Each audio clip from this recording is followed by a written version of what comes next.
భయపడవద్దు, బాధించువారు నీకు దూరముగా నుందురు. అవును ప్రభువునందు ప్రియ సహోదరి సహోదరులారా, యేసుక్రీస్తు నామములో మీ అందరికీ శుభాలు తెలియజేస్తున్నాను.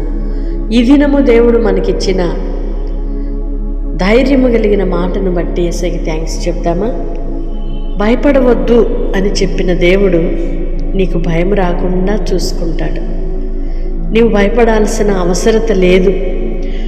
దేని గురించి నీవు దిగులు చెందుతూ విచారపడుతున్నావో నా దేవుడు అంటున్నాడు, వద్దు, భయమును విడిచిపెట్టి నన్ను బట్టి ధైర్యముగా ఉండు అనే సంకేతనం ఆయన పంపిస్తున్నాడు కదా. మరి మనము గ్రహించిన వారమై యెహోవా నామమును బట్టి దావీదు ధైర్యము తెచ్చుకున్నట్లుగా మనము కూడా యేసు శక్తి కలిగిన నామములో ధైర్యము కలిగి ఉందుముగాక. ఆమేన్. బాధించువారు నీకు దూరముగా ఉంటారు అని దేవుడు వాగ్దానం చేస్తున్నాడు.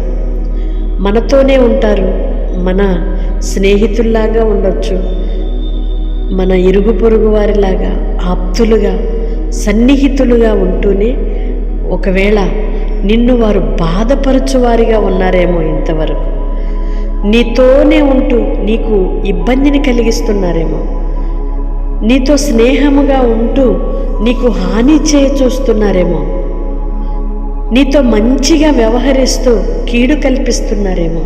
నా దేవుడు అంటున్నారు, అటువంటి పరిస్థితులన్నీ ఇక నీకు దగ్గరగా నీ సమీపముగా ఉండవు, వాటన్నిటినీ దూరము చేస్తున్నాను అని దేవుడే వాగ్దానపూర్వకంగా వెన్నుతడుతున్న శుభ సందర్భం. ప్రియ సహోదరి సహోదరుడా, దేవుని నామమును బట్టి మనము ధైర్యముగా ఉందాము. నిన్ను బాధించువారు, నీకు హాని చేయువారు, నిన్ను శ్రమల పాలు చేయువారు, నీకు ఇబ్బందిని కలిగించువారు ఇక నీకు కనబడరు. అంటే మనుషులను నశింపచేస్తాడు అని వాక్యం చెప్పటం లేదు, నేను అలా సంబోధించట్లేదు. కానీ నీకు హాని చేస్తున్న ప్రతి దురాత్మ క్రియలన్నీ దేవుడు దూరం చేయబోతున్నాడు. బాధించు వారిని ఆయన నీకు కొంచెం దూరంగా పెట్టబోతున్నాడు. బాధించేవారు, ఇబ్బంది పరిచేవారు, కోపగించేవారు, నష్టపరిచేవారు మన చుట్టూ లేనంత వరకు ప్రశాంతంగానే ఉంటుంది కదా. దేవుడు నీకు అటువంటి ప్రశాంతత ఇవ్వాలనుకుంటున్నాడు. కనుక దేని గురించి దిగులు పడక, భయపడక, యేసుక్రీస్తు నామమును బట్టి ధైర్యమును ఉత్సాహమును కలిగి కొనసాగుదముగాక. ఆమేన్.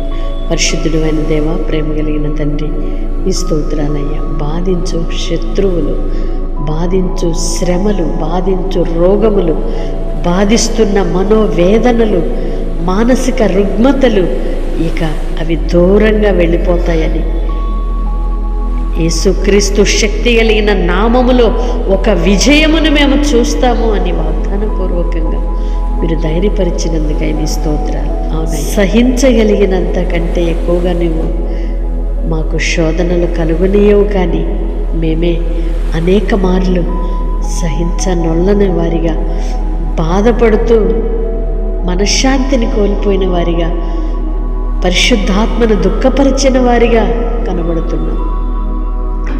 బాధించు వారికి దూరముగా ఉంటారని ధైర్యమునిచ్చారయ్యా. నీ పిల్లలకు హాని కలుగు చేయు దానిని దూరపరచండి. నీ పిల్లలను బాధిస్తున్న రోగములు, వేదనలు, శ్రమలు, ఇబ్బంది, శరీరములో కలుగుతున్న ప్రతి విధమైన వ్యాధి, బలహీనత, మానసిక రుగ్మతలు యేసు నామములో దూరమగునుగాక. నీ కృప చూపమని వేడుకుంటున్నాను. ఏదైతే నీ పిల్లలకు బాధ కలిగిస్తుందో ఆ పరిస్థితులన్నిటినీ మీరు తొలగించుచున్నందుకై మరొకసారి కృతజ్ఞతలు చెల్లిస్తున్నామయ్యా. ఇంత గొప్ప దేవునిగా మీరు మాకున్నారు అయ్యా. నీ కృప, నీ ప్రేమ, నీ దయ, మీ వాత్సల్యతకై స్తోత్రాలయ్యా. మీ కటాక్షము మాకు లేని ఎడల మేము ఒక్క క్షణం కూడా బ్రతికి ఉండలేమయ్యా. ఒక్క క్షణం కూడా నెమ్మదిగా ఉండలేము నాన్న. మీరున్నారనే ఒకే ఒక్క ధైర్యంతో, మీ కృపను బట్టి మాత్రమే మేము నాయన కొనసాగుతున్నాం. మీ సహాయమును అనుగ్రహించి నడిపించి, ఎందరైతే బిడ్డలు ప్రార్థనలు ఏకీభవిస్తున్నారో బిడ్డలను వారి వ్యాపారములను దీవించండి, చేతి పనులను దీవించండి, ఉద్యోగ స్థలాలలో దీవించండి, అడుగుబెట్టు స్థలాన్ని దీవించండి. నూతనముగా ప్రారంభిస్తున్న ప్రతి మంచి కార్యమును మీరు సఫలపరచండి, వారి ప్రయత్నాలను సఫలపరచండి.